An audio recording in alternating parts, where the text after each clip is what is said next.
श्री खेमदास जी और श्री सोम जी। सबसे पहले श्री खेमदास जी। प्राणी मात्र का क्षेम कुशल चाहते हुए श्री खेमदास जी बड़े भाव से संत सेवा करते थे। एक बार संतों के आने पर एक वैश्य के यहाँ से सीधा सामान लेकर आ रहे थे, तो मार्ग में एक ब्राह्मण ने व्यंग किया, माला पहन लिए, तिलक लगा लिए, बस हो गए बाबा जी, बन गए बाबा जी, कुछ करना ना धरना, फोकट का माल खाते हैं और मटर गश्ती करते हैं। अरे सच्चे साधु तो ये बैल हैं, इन्हें जो दो, जितना दो उतना ही खाते हैं और खूब हल खींचते हैं, भार ढोते हैं। श्री खेमदास जी ने मुस्कुराकर कहा, तुम ठीक कहते हो, देखो तुम्हारा एक बैल चोरी चला गया है, यदि मैं आपके बदले, उसके बदले तुम्हारे हल में चलूं तो तुम मुझे सच्चा साधु मानोगे?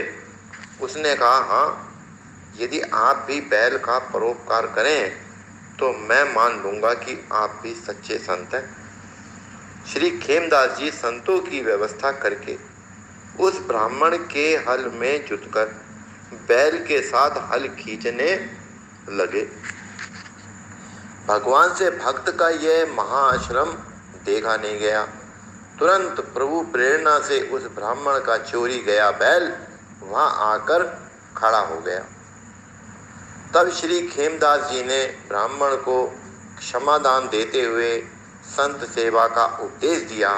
ब्राह्मण भी भक्त हो गया।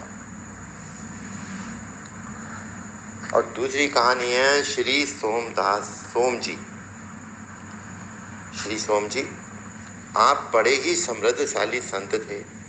आपके यहाँ संत सेवा, कथा कीर्तन, सत्संग की धूम मची रहती थी। आपके उत्कर्ष को देखकर आपका ही एक गुरु भाई आपसे अत्यंत द्वेष करता था।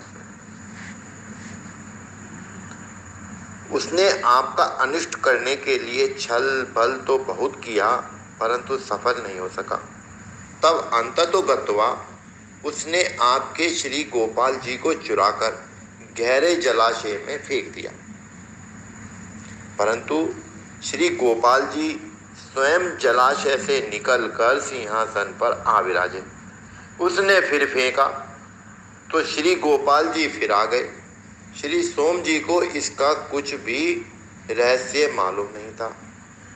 उसने पुनः तीसरी बार भी श्री गोपाल जी को चुराकर फेंकने का निश्चय किया, तो श्री गोपाल जी ने स्वप्न में भय दिया कि यदि मैंने 2 बार तो तुम्हारा अपराध क्षमा कर दिया है, परंतु यदि तीसरी बार फिर वही कुकृत्य करोगे तो मैं क्षमा नहीं करूंगा। यदि तुम अपना कल्याण चाहते हो तो श्री सोम जी की शरण ग्रहण करो, अन्यथा सर्वनाश हो जाएगा। यह सुनकर वह गुरु भाई बहुत घबराया और तत्काल श्री सोम जी के पास आया और उसने अपनी समस्त काली करतूत कह सुनाई तथा क्षमा याचना की। श्री सोम जी ने तो उसका कोई अपराध ना तो जाना ही था और ना माना ही था, फिर भी उसकी प्रार्थना पर उसे क्षमा दान देते हुए संत भगवंत सेवा का आदेश दिया। ओम जय सद्गुरु।